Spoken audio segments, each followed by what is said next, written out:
여러분, 거울 보고 충치 있으면 치과 가기 걱정되죠? 치과 가면 과잉 진료 받으면 어쩌지? 생각하시잖아요. 사실 충치 치료에 과잉 진료가 존재합니다. 충치 중에 꽤 많은 것이 치료를 안 해도 되죠. 어떤 충치를 치료해야 하는지 말아야 하는지 진짜 기준을 알려드릴게요. 거울 보시면서 이런 충치는 해야 될까요? 크기로 판단을 하시면 안 돼요. 충치라는 건 단순히 크기만으로 판단하진 않아요.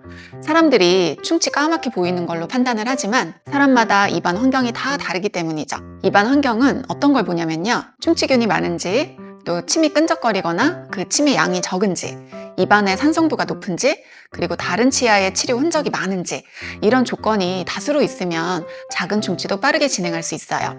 그래서 치료가 필요할 수 있습니다. 사실 충치균은요, 타액 분석기가 있는 곳에서 검사를 할 수가 있고요.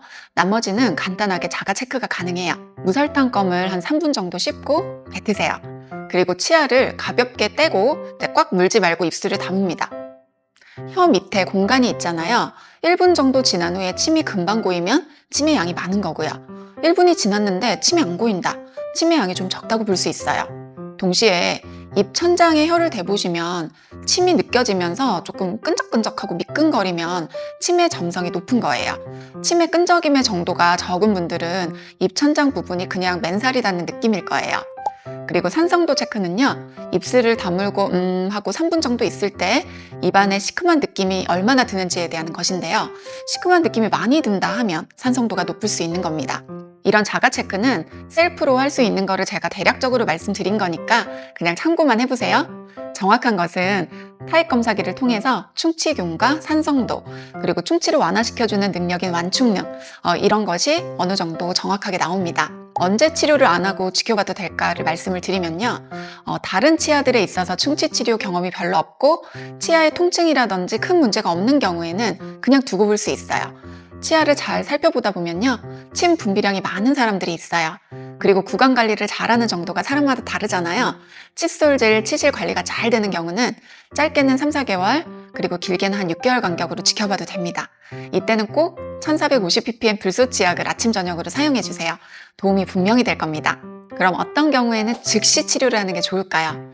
다른 치아에 치료 흔적이 이미 많은 경우는 치과에서 떼운 흔적이라던가 크라운 치료 흔적이 많다는 것이죠. 근데 입안에 침이 적어서 자정작용이 잘 안 일어나는 거고요. 충치균이 많은 구강 환경일 가능성이 높습니다. 입안에 쉽게 시큼해지는 산성도가 높은 분들, 초기 충치가 있어도 진행될 가능성이 또 높아요. 이럴 때는 작은 충치라도 치료하는 게 훨씬 안전해요. 칫솔질이 엄청 안 되는 분들 말해 뭐해요. 치료하는 것이 더 큰 문제를 생기지 않게 하는 방법입니다. 결론적으로 말씀을 드리면요. 작은 충치, 무조건 치료 안 해도 된다는 틀린 말이고요. 충치 크기만 보고 판단하는 것이 아니라는 거죠. 환자의 구강 환경, 그리고 관리 상태, 치과의사의 경험을 종합해서 결정을 해야 돼요.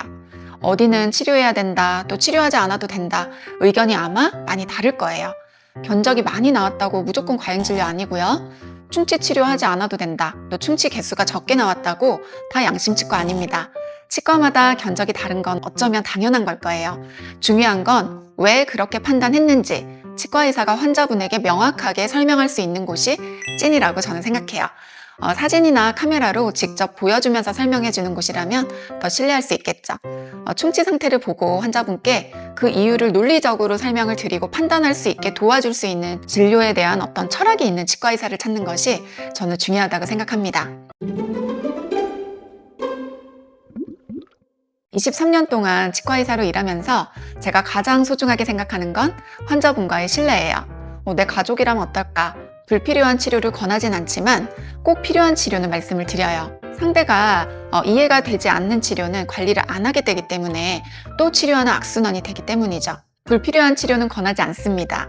하지만 꼭 필요한 치료를 놓치는 것도 환자분께 죄송한 일이죠. 그래서 저는 항상 충분한 설명을 드려요. 사진으로 보여드리고 왜 이런 판단을 내렸는지 근거를 말씀을 드려요. 환자분이 이해하고 납득하셔야 진짜 치료라고 생각하거든요. 저에게 치과의사란 단순히 치아를 고쳐주는 사람이 아니고요. 환자분의 평생 구강 건강을 함께 지켜가는 동반자라고 생각해요. 앞으로도 여러분과 가족 같은 신뢰관계를 만들고 싶습니다. 언제나 정직하고 투명한 치아쌤이 되겠습니다. 작은 충치 앞에 고민이 되신다면 오늘 영상 꼭 기억하세요. 감사합니다.